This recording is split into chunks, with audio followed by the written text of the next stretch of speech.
Welcome to the Between Mediums podcast. This is a place where we dive into all things intuition, mediumship. I'm Bex. I am a psychic medium and intuitive teacher, and I love teaching new intuitives and mediums how to develop their skills and become the best intuitives that they can be. And I'm Betsy. I'm also a professional psychic medium and animal communicator. And I work with clients to connect them with their loved ones in spirit, whether that's family members or pets. This leads us into the treat of an episode that we have today, where we are talking about the clair senses. In mediumship, in intuitive development, this is an enormous pillar because this is actually the language that spirit uses, your intuition uses. So today we are breaking down the clair senses and how to recognize them, how to develop them, and most importantly, what are they?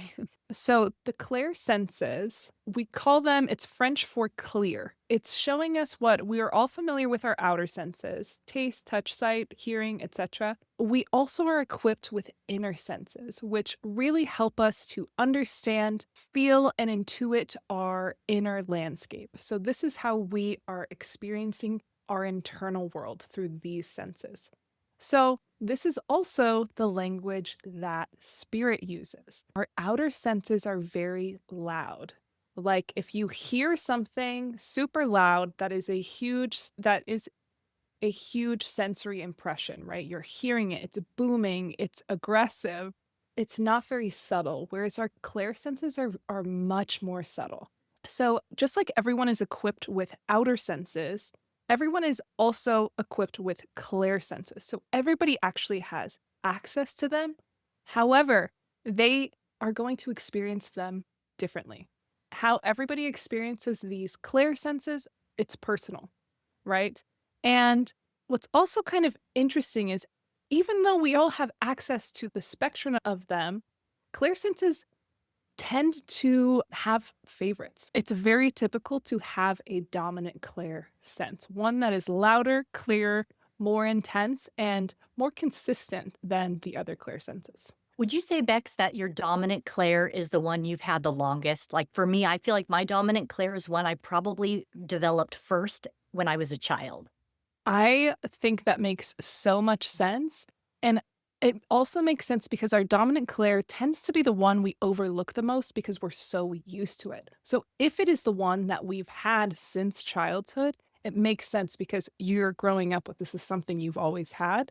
It's normal to. You probably assume that everybody else operates the same Yeah. when it's not the case. As you grow and develop, your dominant clairs actually shift and grow as you do too. So, something I've heard and something I've said as a new intuitive and new medium is like, oh, I just don't see anything, or I don't feel, or I don't taste. And when you're doing that, you're actually really limiting your clair senses because you have access to the whole spectrum. Remember that. So as you grow and as you develop, your clairs can actually shift. What you use most often can really differ at each of your stages of development. So as you grow and shift, so do the clairs that you use and what you have access to. Would you agree with that, Betsy? Absolutely.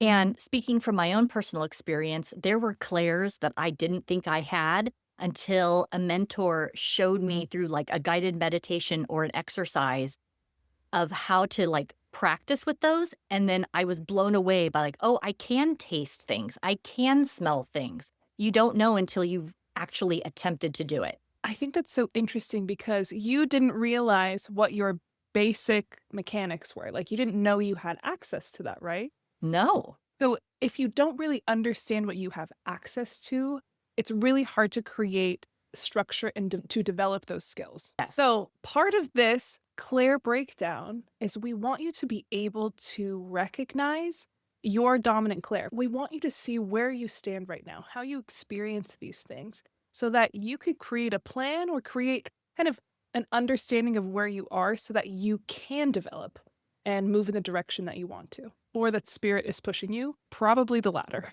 Something I want to note with this is your brain, your cute little ego probably is telling you that your clairs need to work in a certain way. And so I'm asking you to be open minded as we go through these four kind of the big baddies of the clairs. These are the four most common clairs. You don't really get to choose how your clairs come in. You're working with the spirit world. And so your clairs are actually a manifestation of what works best in that relationship dynamic. When I started, I thought that clairvoyance was like the easiest, most accessible kind of mediumship. Guess who didn't see anything for 6 months? I Mm. didn't. That's just not how my clair senses worked until I really strengthened that muscle. So this is just my encouragement to stay open-minded to how you work because you can be a phenomenal intuitive and medium with whatever you are gifted. For me, my most dominant is probably clairsentience, and it really pulls or works with my nervous system, and it's just something that I've sensed my whole life, so I didn't realize that this was actually a psychic sense that I was getting. I just thought I was just sensitive to things, not realizing that sensitivity was actually a clairsense. All right. So our plan for we're actually going to go through a clair by clair breakdown where we're going to break down what does this mean? What is this crazy long word? How is this going to help my mediumship? And what it actually feels like. Betsy and I are both professional mediums. We work with these every time we read, right? This is an intuitive's bread and butter, really. And so we're sharing examples of how do you actually work with this? How does this actually appear? Remember, it shows up differently for different people. And also, if you are somebody that experiences this or recognizes these clairs in yourself, how do you develop them early on? Well, one thing before we dive into clairsentience, and I think this would apply to all the clairs, is that I think it's important for developing mediums to know that the spirit world is working with your frame of reference, your personal memories, your personal experiences, because they pull from that to get their messages across to you. So with clairsentience, which is clear feeling, they will make me feel things that I have felt in the past, whether this is happiness or grief or a welling up of love, those types of things. So for me, one of the ways my clairsentience manifested before I even knew I had any abilities was I would see the news or see a newspaper with a headline or a photo that was very emotionally charged, and I would feel it in my body. I have a very distinct memory. I was working in an office back in the day when we had newspapers, and it was right after there was a very large tsunami in, I believe, Indonesia, and there was a headline with a photo on this newspaper, and I just walked into the break room to get something out of the refrigerator, saw this photo and this headline, and I immediately felt sick to my stomach, like I was going to be physically sick because I could feel the pain and the devastation from looking at this photo. I just thought I was sensitive at the time. I didn't realize, oh, I'm actually picking up on something. So it's really just a way. Clairsentience is just they make you feel a certain way or experience a certain energetic experience within your body. And so how does this manifest for you? You said emotions, your experience, you have emotional experiences, physical experiences. Can look like pressure, this can look like highlighting different parts of the body, right? How else does this Yeah. show up for you? What's it actually feel like for you? One of the ways clairsentience presents for me the most when I'm working mediumistically is I can just feel a person in spirit coming forward. I just feel like a change in the atmosphere. I can also kind of just feel like what their person, like if they were warm and fuzzy and loving, or if I can feel if they were cold and distant. And it's really a subtle energetic shift that I sense within my body is how that presents. One of the things is when you develop as a intuitive or a medium later in life, you start to look back on things that you experienced earlier on and realize how that was actually spirit working through you or communicating with you. So when I was a teenager, one of my best friends, his father unfortunately passed away. And I went to attend the funeral service. And at the end of the service, everybody was waiting outside and cars were kind of filing out. And as we were standing out there, all of a sudden, I just had this rush of energy in my body, and I felt like I was completely overwhelmed with emotions, and I just burst into tears. And I now realize I basically had sponged and soaked up all of the grief from all of these people and family members around me, and it basically my cup overflowed with emotion. And at the time, I just thought like, "Oh, I'm just really emotional." But now I realize, no, that was I was feeling all of that very deeply within my body. I love that you use like a real world example because I do feel like clairsentience is something that you experience day to day. Like I think it's so intertwined with our relationships because you're emotionally picking up on the people around you. Right? We carry all of this information in our auras. So all of these auras that you're bumping into, you're taking all of that feeling. How has this showed up in readings for you?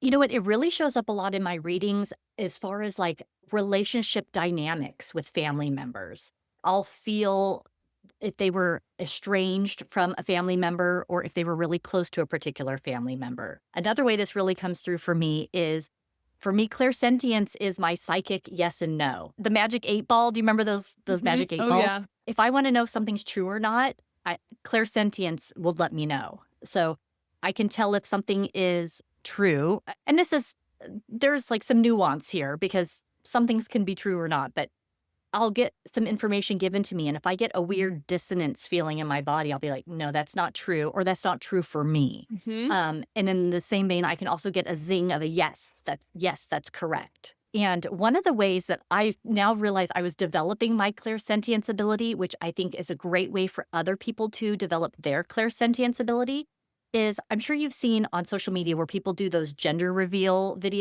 Yes. Those are quick exercises you can do where you just watch the video and before they reveal what they're having, just with clairsentience, just feel into them. I kind of like think of projecting my energy towards the couple on the screen and just kind of getting a feel for whether I think it's a female or male energy that she's carrying. And it's great because you can get instant validation whether you're accurate or not because they're going to reveal the gender. Mhm. So I would encourage anybody who wants to develop this particular clair to find something like that where you get immediate feedback on whether or not you're right to kind of test that for yourself. I love that. That's such an accessible way to develop clairsentience. Yeah. And on top of that, I love how you're talking about this resonance versus dissonance in your body. And something that you could also do, which I is also very accessible to kind of recognize this resonance and dissonance, is say your name. Say, I am so and so. And you're going to have a physical reaction or this clairsentient reaction saying, yes, this is your name. And then say, I am somebody else's name, and you're gonna feel this physical reaction to that as well. There's gonna be this resonance versus dissonance, this yes versus no, and that's something you can strengthen, which is what Betsy was referring to. How clairsentience works in my readings is primarily I feel like I can feel relation, actually, and I Mm. can also probably the heaviest way that I feel it is cause of passing. A spirit usually tends to put pressure on parts of my body.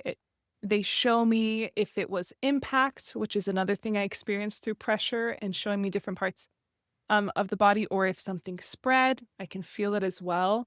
I had a reading and I actually love when spirit does comes in early before readings and hangs out. But this particular reading, I had someone come in 30 minutes before this reading. I couldn't breathe. My heart hurt so bad. I told my husband, I can't breathe. Like I'm having such a hard time. Like I feel like I'm wheezing. And I immediately recognized the spirit as someone who had major heart issues while she was living and had multiple open heart surgeries while she was living Mm. and just so much pain and pressure within her heart that my sitter finally logged on to read and she wanted to make a little small talk and I'm like, I'm so sorry, but like we've got to jump into this so I can breathe again because I can't. And as soon as you say what spirit wants you to say, this feeling subsides. Would you agree with that, Betsy? Oh, yeah, absolutely. You gotta say Um, it though, or sometimes it gets worse. it does. Yeah. And again, it's one of those things where if you feel it welling up, it's like you have to deliver it. to release it. I would agree with you about like the cause of passing. I tend to get it clairsentiently as well. Like if it's from like a an illness or like a long-term thing, I'll feel like my energy is like gradually dimming down. Where if it was more of a sudden or unexpected passing, I feels like more like almost like I slammed on the brakes in my body, like it just feels really abrupt. So one of the things that I have learned as I've grown as a medium is that you sometimes feel when you are getting clairsentient information, it almost feels like it's going to be with you forever or it's going to be overwhelming forever. And it's really only going to be with you until you recognize it and then deliver that message. So it's good to know that things are going to come to you in waves. So I just think of it as like a cloud or a wave coming at you, and whatever that experience is impressing upon you, just welcome it, even if it's not necessarily the most pleasant feeling, and knowing that it's going to pass. Like this is really just it's information being shared with you. It's not actually something affecting your physical body. Yes, and if you deliver the information and that sensation is still there, spirit is telling you that you have not delivered all the information. There is more Yes. to be delivered. Kind of like spirit does not let you move on until they're ready to move on. Yeah, do your job and then you can go home. Yes. So, myself, growing up, I've always been super sensitive, and I always felt like there was something wrong with me. Like, why am I so sensitive? Why am I so emotional? Why do I feel such big feelings? And I really thought that there was something wrong with me that I needed to fix. But what I realized is I was just sensing so much of the world around me and perhaps even the unseen world around me. And once I learned to kind of understand the difference and create boundaries for myself, I find that my sensitivity has really softened or quieted down, but it's right there when I need it. So anytime I'm doing a reading, it's up at the dial's turned up for the sensitivity when and if I need it. Okay, let's talk about clairaudience. Clairaudience is clear hearing. This is inner hearing. So this could be, and it's actually associated with your throat chakra. So it's kind of this energy right here. And sometimes it feels more distant or it sounds more distant. And sometimes it literally feels like someone is enunciating in your ear. But you're gonna experience this with really, really anything verbal. This could be songs, song lyrics, nicknames, names, impressions, sounds, anything like that. And this could be psychic or mediumistic. For me, what it actually feels like is it feels super close right here, and sometimes I even feel it like along my jawline depending on how close or how far the spirit is. Sometimes I've actually heard a few mediums complain about how tricky clairaudience can really be. I've heard some of my mentors say that clairaudience actually operates on a completely different frequency as the other clairs. I know. Never heard that. I know. So it takes different tuning into than the other clairs do. That makes sense though, the way you've just described that, because as you were describing it, you made me realize something I never noticed before, where it clear audience information does tend to come in here if it's a noise, up here if it's a like a word I'm seeing, but it's much more like close to my body. Mm. I've realized that when I access or when I'm looking to access clairaudience, I have to put much more awareness in this area than like I think normally to access the rest of the clairs, you're trying to get as big and wide as possible. And I Yeah. almost need to feel like I need to focus hard here or relax into this space where I could almost like hear the blood in my ears. Then I know I've created enough awareness around this area to receive those impressions. And also sometimes you're going to get super clear impressions like a phrase or a name or a town or a whatever, and sometimes you're going to get syllables. Like sometimes I feel like I'm not getting the full thing. I can just tell they're trying to enunciate. I have How a does question for you about that. Sure. Have you this is something I experience. I'm curious if you experience this too. I will a lot of times hear a person in spirit or like a psychic impression of somebody having a conversation, and I can't hear the actual words. I can hear like mumbling, and understand the energy of, like, what it is they're talking about, but I can't hear the specific words. Do you get that as well? Yes. Yes. Okay, yeah. 100%. Yes. And I'm like, "No, tell me. I wanna hear too." Or something I've experienced is sometimes I'll hear accents. I won't be able to hear what they're saying, but I could tell kind of what this accent is or if they're foreign or kind of what part of the world they're from based off of this kind of cadence. But Mhm. again, I'm not actually hearing what they're saying. This is just these clairaudient impressions. Okay, how has clairaudience shown up in readings for you, Betsy? Clairaudience comes in a lot for me in various different ways. Probably the most common way that I get clairaudience is, like, I'll see a word displayed in front of me like it's on a marquee at, like, a what do you call that? A movie theater. Mhm. Um, and I'll know that that's a word I have to say. Sometimes I'll see it and hear it at the same time. Other ways that I will get clear audience is just hearing, like, external sounds as if I'm, like, in a car and hearing something. So, most recently, I did a reading for an animal that had passed, and I heard, like, trash trucks, like, lots of trash trucks and, like, just big, like, loud, like, vehicle noise, Uh-huh. and it turned out that this dog had been rescued from the side of the freeway. So it's like, that makes Wild. sense as to why they're showing me these loud, like, vehicles going by.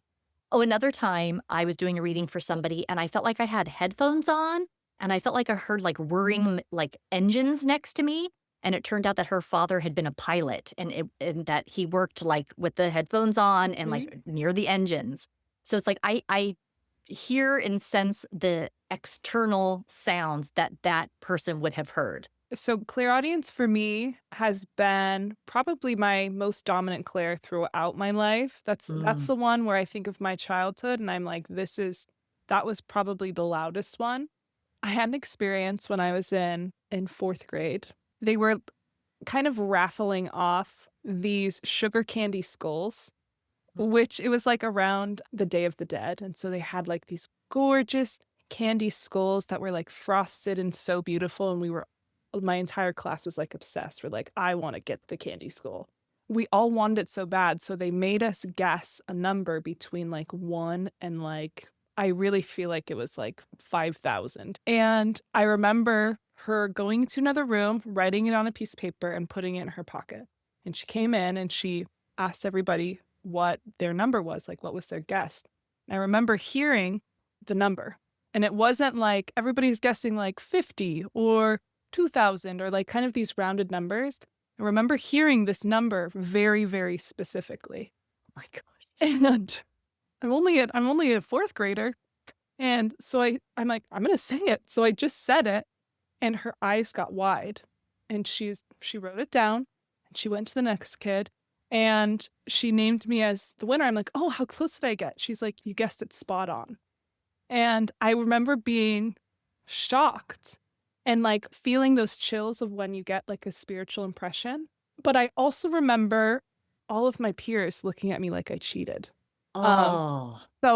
I feel like one of my earliest memories associated with this was that, oh, it's not safe to follow these impressions. Like there's social consequences for following these impressions. It's kind of interesting, but that's what I remember. I remember I'd hear things. You know what's interesting is as you were sharing that story, I was reminded about how a lot of times when I'm doing a reading for somebody, I will actually clairaudiently receive the inner dialogue that my client has, like, the thoughts that they've had going, like, repeated in their mind. And it comes in the same way where it's like I can hear their voice in my head, not clear words, but I can just tell, like, they're ruminating over something and I can understand what it is they're ruminating over.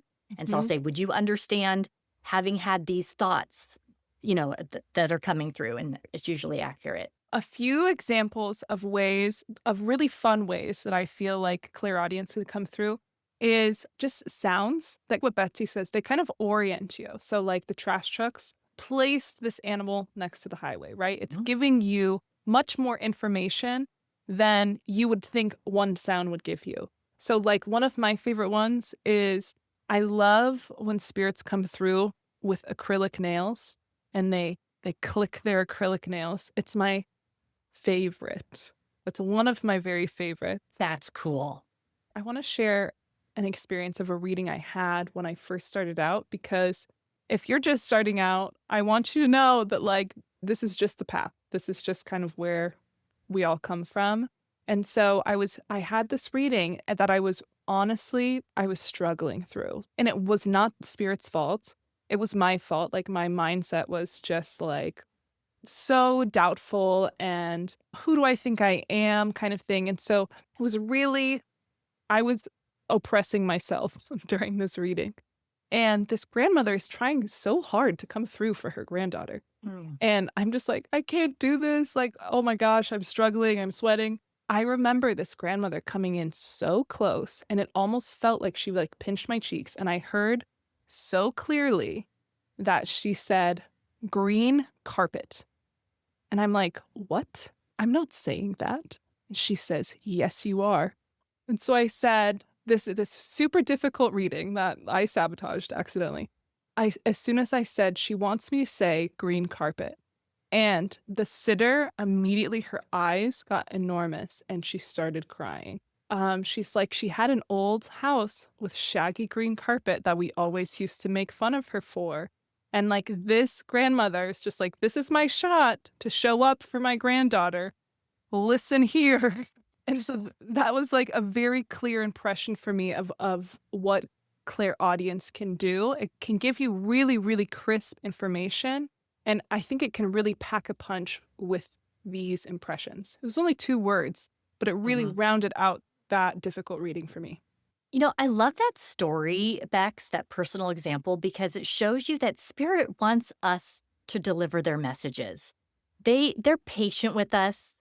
They know we're trying our Yes. best and that we have to put a lot of our own thinking mind aside. And so I just love that grandmother was determined to get that message across. Yeah. Like, she was trying the hardest that she could, and she was so patient with me, but I think she also recognized that, like, I needed a boost. How would you develop clairaudience if you recognize this as one of your more dominant clairs, Betsy?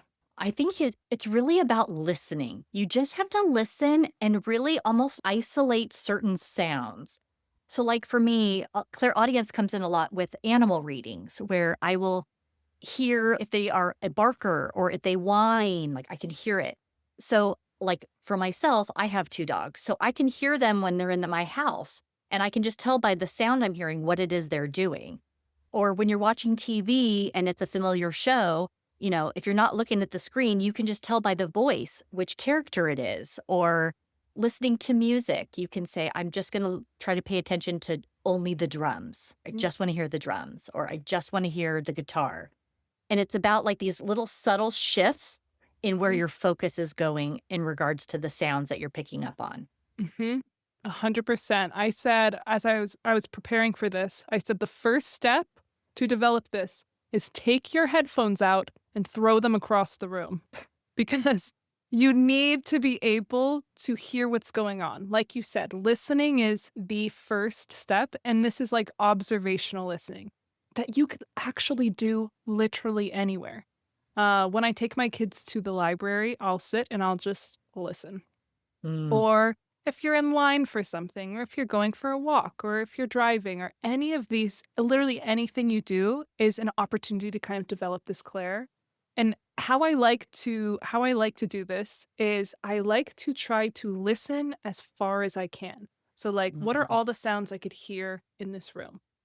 What are all the sounds that I can hear and recognize, like within, I don't know, 100 feet, something like that. And then just slowly going further and recognizing it, you're going to realize you could start hearing some really, really subtle sounds. Another thing, this is something I had to learn the hard way, but I think it's actually great training for developing your discernment between what is external versus what is internal clairaudience.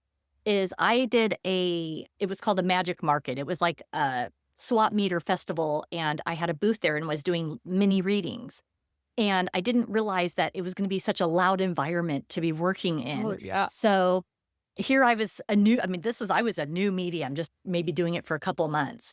And there were so many noises, there was music playing, and I just thought, I'm not gonna be able to hear spirit unless it's quiet. Like, how am I gonna do this? But it was a great example to me that you can still tune into that and get those really subtle sounds, even if your external environment is loud. Like Mm. the spiritual sounds are completely internal. You will hear them.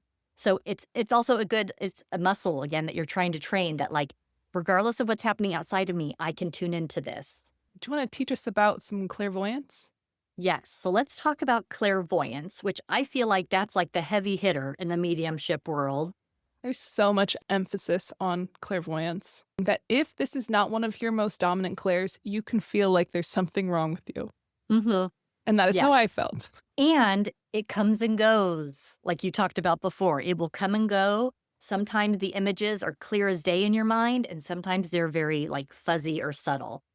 So the interesting thing about clairvoyance is before I knew that I was a medium and had these abilities, I thought I was going to see actually things outside of my body. Like I thought I would see a spirit person walking by.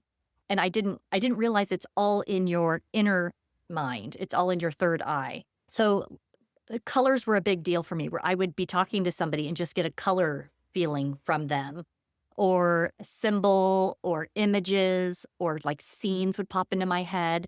I do tend to get a lot of like little mini movie clips that come in clairvoyantly for me. And the way I like to describe that is I tell people it's like I'm experiencing a memory, but it's not my memory, it's somebody else's memory. And so like clairvoyant, like the whole scene will be shown to me and I'll see like who's there, what location are they in, that type of a thing. But some of the more like typical things you'll see clairvoyantly are things like I said, like hair color, or if they wear glasses or not, or the style in which they wore their hair, the body type, like were they a tall person, were they a petite person? Another thing I get clairvoyantly a lot is I'll be shown either a map or the globe and then be pulled to a location. I may be doing a reading for somebody and I'll be shown a map of the United States and I get pulled to the East Coast. And so I'm like, oh, this person lived on the East Coast. So it's interesting to see how spirit uses visuals to get their point across. I feel like that's something that I've seen as well. I feel like I see outfits a lot, Mm. like what are they wearing to work every day? Or I've had a grandmother just bring me inside her closet and show me all the things she loved to shop for. And that was like really phenomenal evidence for her family. As soon as I said, "Your grandma's here and she's showing me all of her outfits," they're like, "Yes, that's grandma." Yeah. You Oh, I know? love that. It's also, this is also a really great way to see how many people are in a family. I think seeing, like, numbers or seeing also, mementos or things that are important. So, Yeah. like, this could Hmm. be jewelry, rings, a box full of papers, or just anything that's really important to the spirit that's coming through. Another thing with clairvoyance that I get a lot, especially in my animal readings, is I will see like their living environment. I will see where their bed is located or where they like to sleep, or they'll show me their backyard and what it looks like and like what their favorite activity to do in the backyard is. And this all comes through clairvoyantly for me. And so it's great because I can just describe exactly what I'm being shown and it tends to line up with what is actually happening. How would you develop clairvoyance? So, one of the ways that clairvoyance I feel shows up for probably almost everybody listening right now is if you are ever reading a book, you're going to have like an internal movie playing in your mind about what these characters look like, what the scenes look like.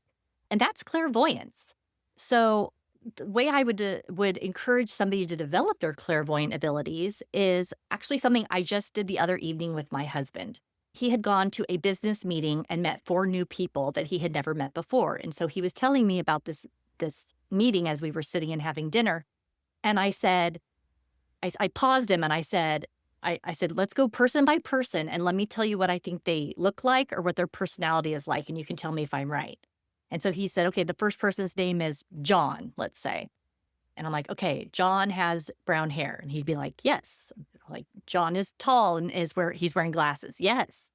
So it's like when you have somebody who's explaining something to you or describing an experience they had to you, a great way to develop is to whatever you're seeing in your mind's eye, share it with them and say like, was it like this? Was it this color?" And get that instant feedback to see if what you are picking up on is in alignment with what they experienced. Another thing you could do on top of kind of what Betsy's describing is you could use that same skill, or you could practice that same skill in environments. So something you can do is like if you are driving and you're going to go park at the grocery store, where do you see the open parking space? Where are you being shown you're going to be able to park, or Mm. where what does this new coffee shop that you're going to, what's the format? What are their colors? What does it look like inside? And kind of using this clairvoyance to or using your everyday life to develop clairvoyance. Oh, another way that clairvoyance can show up is kind of like your imagination or daydreaming, where you will just be like not really thinking of anything in particular. And then all of a sudden you have a visual come into your mind. And sometimes it's very easy to pass it off as like, oh, that was just my imagination. But as you start to work and develop your skills, you will start to recognize, no, that is actually a message or a symbol of some sort. I always say that your imagination is the venue for clairvoyance. This is the stage for it. One of the biggest myths about clairvoyance is that it's literal, that if you see a birthday cake, that it's somebody's birthday, or that if what you're shown is literally that thing. And it's very nuanced. Again, it comes back to your frame of reference and what that thing means to you. But also for your it's very personal to the medium. Some mediums are very literal and some do work with an enormous kind of dictionary of symbols. So I do not operate personally, I do not operate with a ton of symbols, but Yeah. I think clairvoyance is kind of what we think about when we think about symbols. It's like we're being shown this and it means this. So just being open-minded Yeah. about what these images really are trying to communicate to you. So early on in my development as a medium, I was sitting in my living room and I all of a sudden had this scene come into my mind of my two dogs running out my front door to my driveway. And I thought, well, that's strange. Why would I see that in my mind? Like they've never done that. That's weird. And it was probably within the next few minutes, I was out front going to my car to do something. And all of a sudden, both my dogs came running out the front door to me in the driveway. And I was like, what? Like I just saw that in my mind.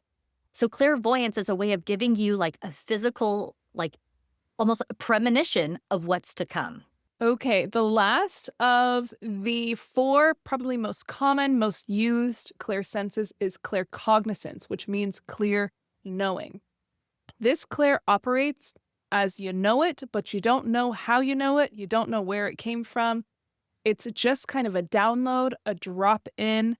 And what's cool, but also tricky about this is it's kind of like a leave no trace. There is no trail of where it came from. It's just, it wasn't there a second ago. Now it's here. And you just have a very strong sense of knowing this piece of information. The evidence is just that it's there now, it's appeared. I think sometimes it could be really tricky to strengthen. And I also think that this is a really easy clair to kind of gaslight yourself out of. You know something and so you kind of convince yourself that like, well, where did that even come from? That's not true. Like, why did that just pop into my head? I think this is one of the easiest clairs to gaslight because it literally comes from up above. It's like comes from your crown. It's associated with your crown.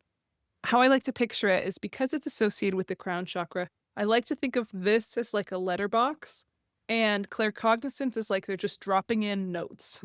It's just kind of like this little note from spirit that's just like, this is what you need to know. This is the information you need to know now. For me, I think I've described this to Betsy, is for me, this feels like a glitch in the matrix. Like I feel like it's so Mhm. fast. I feel like it's so solid, like my whole body knows, and my brain is looking around being like how did that get here? Like how did that get in here? I think to strengthen this, it's kind of instead of exercising, you're kind of releasing. You're surrendering to it, which Bingo. feels a little bit counterintuitive based off of the other exercises with the clairs. I totally agree with everything you just said. And to me, claircognizance is the clear sense that requires the biggest amount of trust in the spirit world and trust in what you are receiving. I kind of joke sometimes, I call it the trust fall. It is not easy to do this work because you are so afraid of being wrong or Mhm. sharing something incorrectly. And so you have to really, like you said, you have to surrender to spirit and release any expectations. And that is where claircognizance will really shine through you. I kind of joke sometimes and say it's kind of like in the movie The Matrix, where Neo got the information of like, I know Kung Fu. Like you just instantly You know d Kung Fu. Yes, Yes. 100%. That's exactly what it's like. You just Yeah. know. You just know. Yep. Like, oh yeah, I can go do a fight right now. Sure. Yeah. Yes, that's exactly how it is, and then you have to deliver it on the spot. The key to clear cognizance is closing the gap between when you receive that information and when you say that information. And that is like the trust gap because your mind is going to want you to put as much space between saying it and receiving it as possible because they're like, no, no, I don't know about that. And it's also just like a sudden certainty. Like you just know something's right or you know something's wrong. And my favorite example that I love to share about claircognizance, and also I think it goes in hand with intuition, is I met my husband when I was 19. We were in college together. And before we had even, I think we only had gone on like one date, hadn't even had our first kiss or anything. And I knew this is the man I'm going to marry. And my friends at the time, my high school friends, they're like, "You're not gonna marry him." Like, no, I know I'm gonna marry him. To the point where one of my friends bet me $50 that I was not gonna marry him. And spoiler alert, we've been together, married almost 25 years, together over 30. And I love that because that was like, I just knew in like my whole essence just knew this was my husband. But there was no logical reasoning to go with it other than a feeling. Yep. So Betsy is happily married and she's $50 richer because of this. Yeah, yeah. I got a check for $50 at our wedding Ah, reception, which I just thought was so cool. I love that. Yeah. I love that so much. How this shows up for me is it's actually very tied to verbal communication for me. So Mhm. sometimes when I'm speaking with spirit, sometimes I'll just get a clear cognizant drop that almost feels like a Freudian slip, actually. And so for me recently, this is fresh. This is probably only a few weeks ago. Before I stepped into this reading, I was just kind of chatting with spirit and I was kind of saying this thing over and over again. I was like, "Spirit, please allow me to serve and connect with so and so's loved ones today." And I said this probably 4 or 5 times, just every time I say it, just like relaxing a little bit. And it wasn't until, like, the 5th time that I realized that I kind of, like, snapped out of it, and what I had been saying over and over was, "Spirit, please allow me to serve and connect with so and so's dad." And I said it over and over again, and I'm like, "Okay, dad."